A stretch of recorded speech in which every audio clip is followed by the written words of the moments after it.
Now, here to tell us what we need to know mentally and physically, how we should be preparing for dealing with COVID over the long haul. We have Dr. Christopher Colbert. He is the Assistant Program Director of Emergency Medicine Residency at the University of Illinois. Welcome back, Dr. Colbert. It is a pleasure to have you. All right, let's jump right in. It seems COVID is here to stay, right?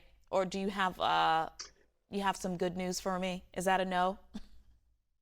So the good news is that we have a means and a conversation, and we can expand the conversation on how we are going to live with COVID.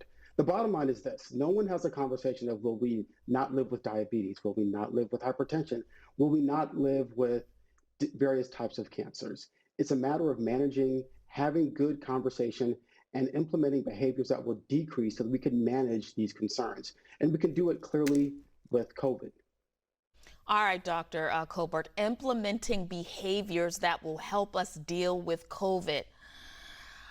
I think half the country is already telling you to stop talking because they're not wearing a mask, sir. They're not vaccinated. I mean, we're talking about millions of Americans despite having the tools. So what do you suggest we do? How do we work around those folks? So here's the thing: you are 100% spot on. 100% spot on. 98% of the patients that I admit to the hospital this week and last week are individuals who have not received the vaccine. It's just that simple. And if you look through history, this is the one pandemic where the rate limiting factor for success is human behavior. We're not admitting people that have immunocompromised with significant volume. It's those individuals who do not receive the vaccine. And that's having a huge ripple effect on everything. Ideally, what will make a difference is mask mandates, is honestly ensuring that people have the vaccine, because these individuals are coming in contact with other individuals, and those individuals are coming to the emergency room. There's something to be said in reference to shared responsibility. You live in a shared area in groups of other individuals, so you have to put that into consideration, because transmissibility is what we have to decrease so that as a community we can move forward with our lives with this virus. Yeah, well, let's talk about how those unvaccinated folks, not just here in the United States, but around the world, got us into the mess that we're in. I mean, we started with the original strain, then we went to Delta. I mean, there were other strains in between that, you know better than I do. But here we are now dealing with Omicron. So talk about the impact of unvaccinated people with this virus. So it's huge. And one thing I would like to state is that viruses always mutate.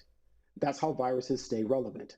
So once there is a means in which a virus identifies that it's no longer able to proliferate, it switches to something else. So the conversation to those individuals who do not receive the vaccine and who do not practice, not only just not wear the vaccine, but don't even wear a mask, is you are now the placebo.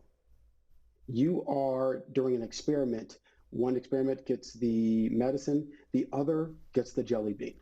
You don't want to be the jelly bean. We have enough evidence, enough data that hospitals are filling up even now that receiving the vaccine decreases those admissions, decreases serious implementation or serious effects on individuals. And it's great for everyone with a shared responsibility to recognize we each have a role in our community moving forward with this virus. Yeah, Dr. Colbert, I mean, you've been at this since the beginning of this pandemic. We're going into our second year, sir. How are you keeping your spirits up? How are you? Thank you for asking. Realistically, patients that don't believe in vaccine or don't want to receive medical management, it's not new. That's not a new topic. And this is something I communicate with my residents all the time, is that as frustrating as this may become, we have to engage in conversation, because acting as if the virus doesn't exist and becoming frustrated with patients who choose not to receive the vaccine leaves everybody in a bad place. So as frustrating it is, you just have to have an open conversation and expand the dialogue on the benefits, on individuals' opinions, and how there's a gray area which we can all meet so that we can move forward in a safer place. Yeah, Dr. Colbert, I am praying for you and all the other medical professionals out there, because at one point you guys were praised and now it's just folks are just complacent and just not doing what they need to do. Thank you for stopping and talking with us here. We appreciate you. The District of Columbia moving